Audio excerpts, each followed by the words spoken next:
¿Qué tal? Bienvenidos a un nuevo vídeo de FlipedG. Hoy vamos a hablar de la repoblación de la sociedad medieval en la península ibérica y del Camino de Santiago. Hablamos de la repoblación partiendo de ese foco inicial en el norte de la península ibérica, luego ese avance que se da hacia el sur en el que se da la repoblación de tipo de presura o aprisio.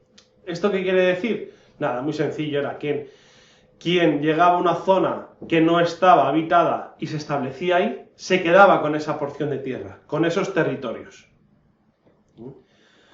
Esto fue muy irregular. Por eso, después se establece la repoblación concejil, en el que se organizan estos asentamientos. ¿Y cómo se hacen? Bueno, pues se animan a los cristianos a establecerse en esta zona, muy fronteriza con los reinos musulmanes. Como esto conllevaba una serie de peligros, a lo que se tiende es a darles una serie de privilegios, tanto en impuestos como en exención de vasallaje. Es decir, estos territorios, estos ciudadanos que se establecen en esta zona, en la parte de la repoblación concejil, bien, vemos en la zona del Duero, casi llegando al sistema central, solo tienen como señor al rey. Nada más.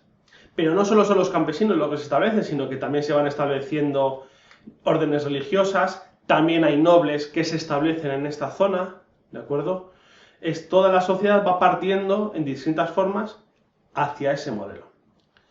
Luego, más adelante, y lo veremos en otros vídeos, más al sur ya se establecerían las órdenes militares, serían la orden de Calatrava, la orden de Santiago, bien, y luego los repartimientos ya con las zonas ya de la actual Andalucía.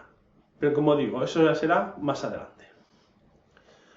Cuando nosotros tenemos que hablar de la sociedad cristiana peninsular, tenemos que seguir el patrón de la estructura básica social de la Edad Media.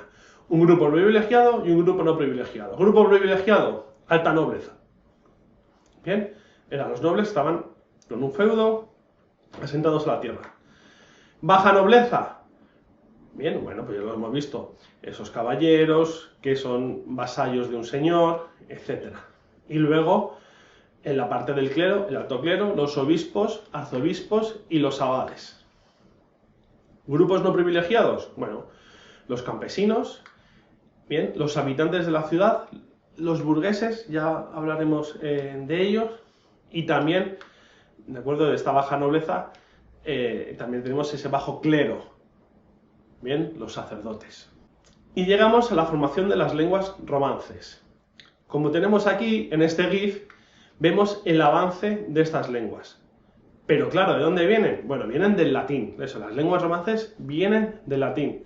De todas las lenguas que vemos aquí, la única que no es una lengua romance es el vasco. Porque se desarrolla desde el siglo XI el gallego, el leonés, el castellano, el aragonés y el catalán. De estas lenguas luego sobrevivirán el castellano, el gallego y el catalán como lenguas romances. El vasco, el euskera, también sobrevive desde esta época, ¿bien? Desde el siglo XI. ¿Qué ocurre? Bueno, pues es que es la evolución del latín en estas zonas, ¿bien?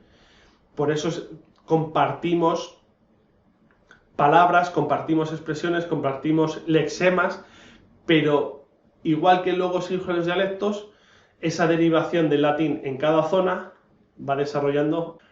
Es pertinente centrarnos en el siglo X, como decimos, en la zona de La Rioja, ¿bien?, donde se establecen las primeras reglas de lo que sería hoy la lengua oficial del Reino de España, el castellano, en el que, a partir del monasterio de San Martín de la Cogolla, se van estableciendo una serie de normas, de reglas gramaticales para el castellano.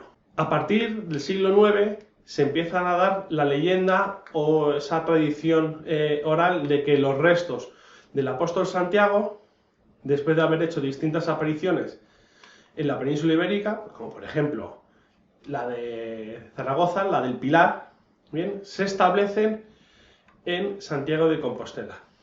Esto, unido a la situación de expansión del cristianismo hacia el sur, hace que se dé una peregrinación de la que son de las más importantes que hay en el cristianismo, junto a la de Roma, recordad, San Pedro, bien, el papado, y la Tierra Santa, la de Jerusalén. El camino de Santiago es fundamental en el avance de los reinos cristianos.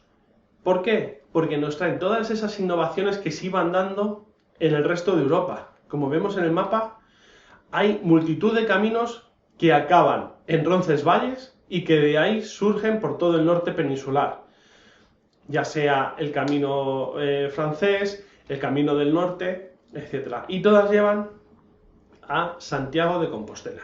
Para favorecer este hecho, los reyes impulsaron carreteras, impulsaron puentes, es decir, facilitaron esa venida de peregrinos del resto de Europa, en este caso, a los reinos cristianos. Así, una de las construcciones más importantes es la que surge en el románico, como ya hemos visto, la Catedral de Santiago, para dar cabida a todos esos peregrinos que van en busca del apóstol. Claro, y las consecuencias fueron fundamentales. Ya no solo la innovación, sino ese aislamiento de los reinos cristianos, esa adquisición de nueva información, de nueva cultura, ese enriquecimiento, bien, que se da cultural en este momento en el norte de la península ibérica.